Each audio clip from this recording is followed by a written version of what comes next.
நண்பர்களே வணக்கம். நம்ம இந்த வீடியோ பதிவில் என்ன பார்க்க போகிறோம் அப்படின்னம்னா, காமாக்கியா தேவியின் மூல மந்திரம் மற்றும் அதனுடைய வழிபாட்டு முறைகளை பார்க்கலாம்.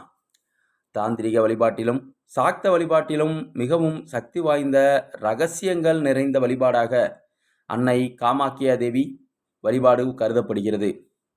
அசாமில் உள்ள நீலாச்சல் மலையில் வீற்றிருக்கும் காமாக்கியா தேவி மகா சக்தி பீடங்களில் முதன்மையானவர். காமாக்கியா தேவியின் வழிபாட்டின் அடிப்படை சூட்சமத்தை பார்த்துக்கலாம்.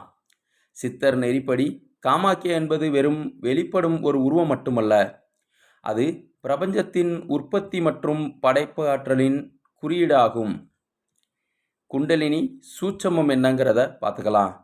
சித்தர்கள் காமாக்கிய பீடத்தை மனித உடலின் மூலாதார சக்கரத்தோடு ஒப்பிடுகிறார்கள். காமதேனுவை போல நாம் நினைத்ததை வழங்கும் ஆற்றல் கொண்டது இந்த மூலாதார நெருப்பு. அதை வெளிப்படைய செய்வதே இந்த வழிபாட்டின் ரகசியம் ஆகும். யோனி பீடத்தோட ரகசியத்தை தெரிஞ்சுக்கலாம். அண்டவெளியின் படைப்பு ரகசியமே யோனி முத்திரையாக வழிபடப்படுகிறது. இது காமத்தை வெல்வதற்கும் உலக ஆசைகளை ஆன்மீக ஆற்றலாக மாற்றுவதற்கும் உரிய இடமாகும். காமாக்கியா தேவியினுடைய மூல மந்திரம் என்னங்கிறத பார்க்கலாம்.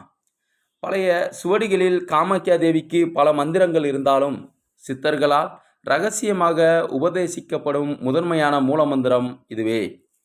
ஓம் ஐம் ஹ்ரீம் க்ளீம் காமாக்கியாயை நமக. ஓம் ஐம் ஹ்ரீம் க்ளீம் காமாக்கியாயை நமக. இந்த மந்திரத்தின் பீஜ அச்சார சூட்சமங்களை பாருங்கள். ஐம் கலைமகள் பீஜம், ஞானம், புத்தி கூர்மை, வாக்குவன்மை தரும். ஹ்ரீம் புவனேஸ்வரி பீஜம், மாயையை நீக்கி பிரபஞ்ச ஆகர்ஷண சக்தியை தரும். க்ளீம் காமராஜ பீஜம், வசிய சக்தி, விருப்பங்களை நிறைவேற்றும் ஆற்றல் மற்றும் மன ஒருமைப்பாடு தரும். சித்தர்கள் மற்றும் பழைய சுவடுகள் காட்டும் வழிபாட்டு முறை. சித்தர்களின் தாந்திரிக சுவடிகளில் காமாக்கியா தேவியை மனதிற்குள் வழிபட வேண்டும் என்று கூறப்பட்டுள்ளது. மானச பூஜை முறைக்கே அதிக முக்கியத்துவம் தரப்பட்டுள்ளது. வழிபாட்டு விதிகளில் திசை மற்றும் நேரம் அப்படிங்கிறதுல கிழக்கு அல்லது வடக்கு நோக்கி அமர வேண்டும்.